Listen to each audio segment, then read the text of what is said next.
Na transfiguração de nosso Senhor Jesus Cristo, Jesus revela a sua glória a 3 de seus apóstolos.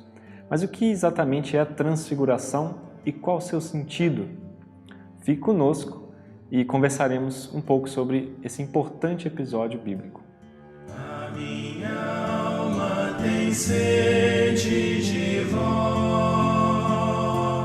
como a terra sedenta, ó meu Deus. Em nome do Pai, do Filho e do Espírito Santo. Amém. Ave Maria, cheia de graça, o Senhor é convosco. Bendita sois vós entre as mulheres, e bendito é o fruto do vosso ventre, Jesus. Santa Maria, Mãe de Deus, rogai por nós, pecadores, agora e na hora de nossa morte. Amém. Nossa Senhora, sede da sabedoria, rogai por nós. Em nome do Pai, do Filho e do Espírito Santo. Amém. Em primeiro lugar, nós precisamos destacar que o termo transfiguração vem do grego metamorfoses. A palavra nos indica o sentido de transformação. Portanto, quando falamos em transfiguração de Jesus, nós estamos falando de uma transformação, de uma mudança de forma que Jesus realizou intencionalmente no Monte Tabor, conforme conta a tradição, para Pedro, Tiago e João. Vamos ao Evangelho da Transfiguração para que a gente possa comentar então alguns detalhes desse episódio bíblico.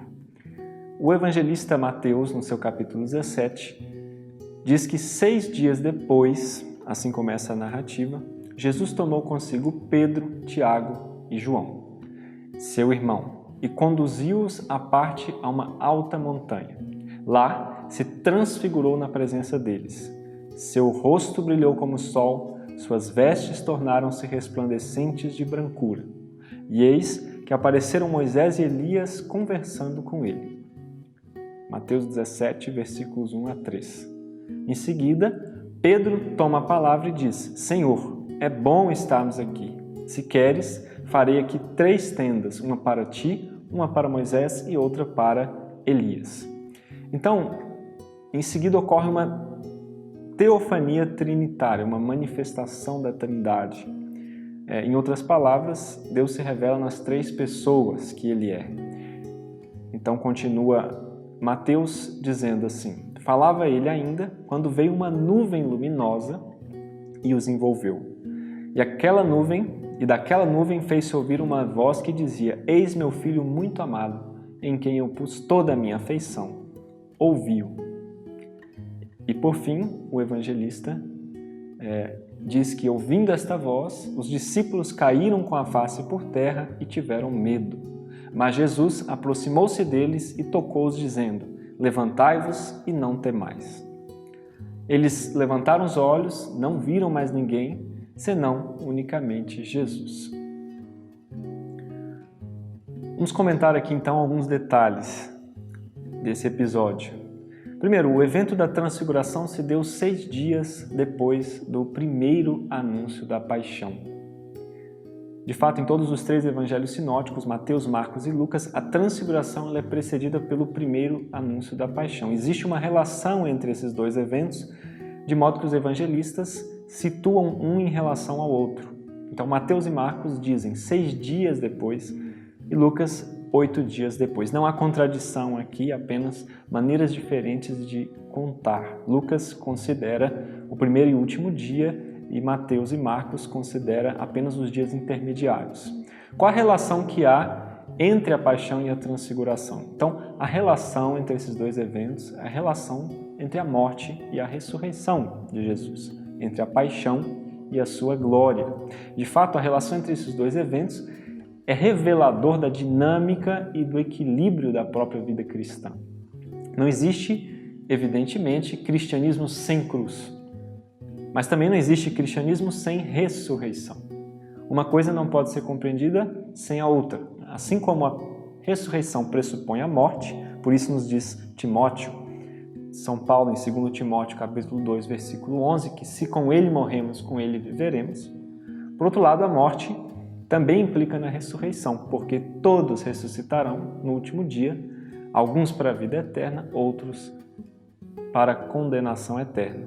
Portanto, é preciso tomar cuidado para não cair em nenhum desses dois extremos, nem um cristianismo sem cruz, nem a cruz sem a ressurreição. O cristianismo, é verdade, é a religião do crucificado, tanto quanto, porém, do ressuscitado também. Ou seja, é a religião do crucificado e do ressuscitado igualmente. Segundo lugar, é importante a gente comentar por que Jesus escolhe apenas 3 apóstolos. Por que Pedro, Tiago e João? De fato, os comentadores afirmam que esses 3 apóstolos eram mais próximos de Jesus, ocupavam os postos mais elevados, Pedro, Tiago e João.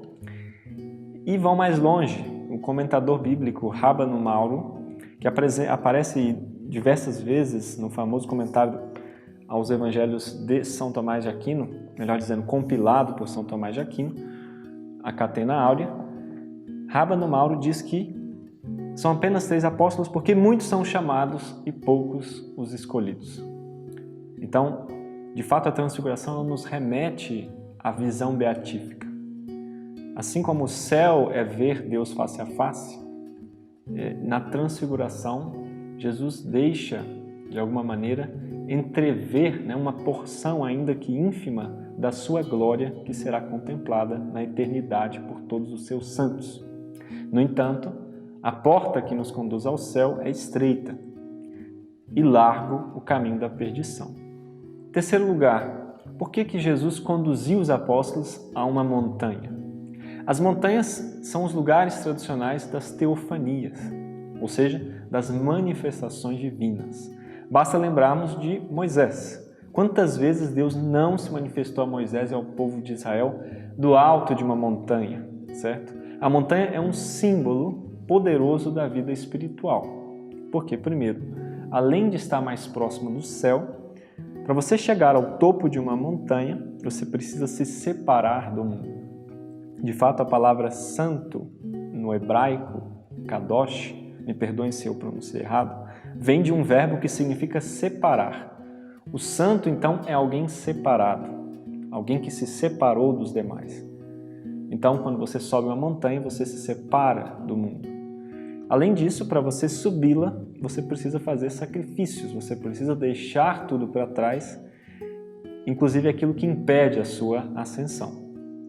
Portanto, não é à toa que Jesus leva os apóstolos ao alto de uma montanha, os separa de todo o mundo para ali se manifestar para eles. Quarto lugar, é importante nós destacarmos o significado dessa frase: seu rosto brilhou como o sol. De fato, a transfiguração é o episódio bíblico da manifestação da glória de Cristo aos 3 apóstolos. Ora, aqui nós temos um simbolismo do sol.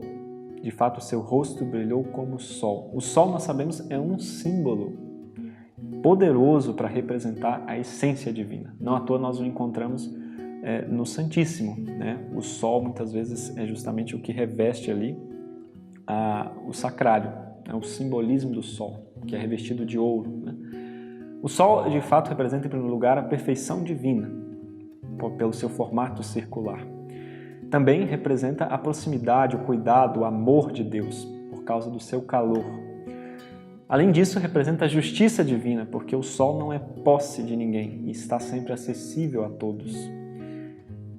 Além de ser fonte da luz, representando aqui também o conhecimento.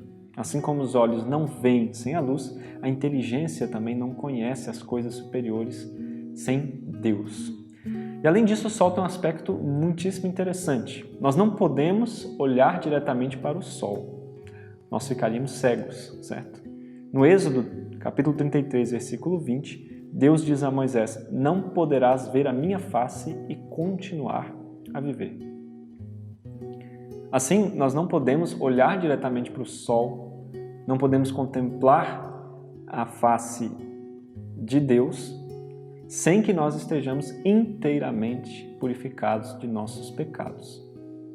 É por isso que, em seguida, após a manifestação trinitária, em que uma voz aparece na nuvem e diz: "Eis o meu filho muito amado, em quem eu pus toda a minha afeição", ouviu, os discípulos caem imediatamente com a face por terra e são tomados por um temor. O que aconteceu aqui? Então, esse acontecimento é muito belo.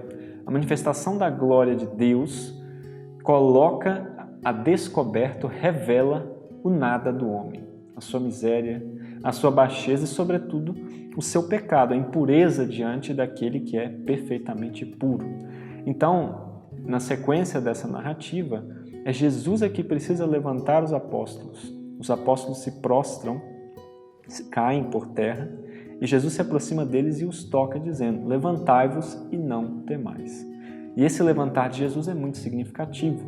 Veja o que diz São Jerônimo após comentar a transfiguração: "O homem que não conhece a sua medida, quanto mais quer se elevar para as coisas sublimes, mais desliza para as coisas mais baixas". Então, é o mesmo que nos diz Jesus em Mateus 23:12. Aquele que se exaltar será humilhado, e aquele que se humilhar será exaltado.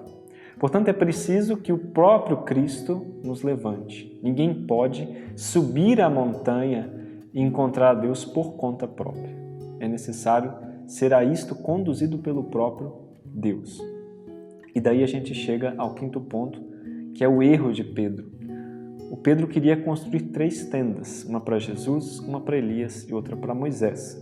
Os comentadores na Catena Áurea destacam que Pedro errou duplamente aqui. Em primeiro lugar, ele cometeu aquele mesmo erro que ele já havia cometido anteriormente no primeiro anúncio da paixão, quando Jesus começou a manifestar aos seus discípulos que ele deveria ir a Jerusalém, sofrer muito, morrer e ressuscitar. E São Pedro protesta dizendo que Deus não permita isso. Senhor, isso não te acontecerá. Então Jesus o repreende duramente, dizendo: "Afasta-te, Satanás".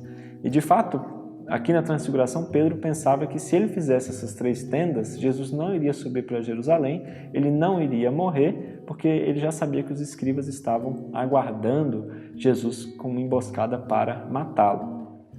Mas, diferente do episódio ali, onde Jesus repreende, dizendo: "Afasta-te, Satanás", agora é o próprio Pai que dá uma resposta a Pedro na Transfiguração. Porque logo em seguida aparece a voz na nuvem e diz: "Eis o meu filho muito amado, em quem pus toda a minha afeição". Ouviu. Com esta fala, o Pai manifesta que a vontade de Jesus e a dele são uma só, e que essa vontade está fundada no amor. Portanto, Pedro não deve se opor a essa vontade, mas obedeceu. E é por isso que o Pai diz: "Ouviu", que é a mesma coisa que dizer "obedecei".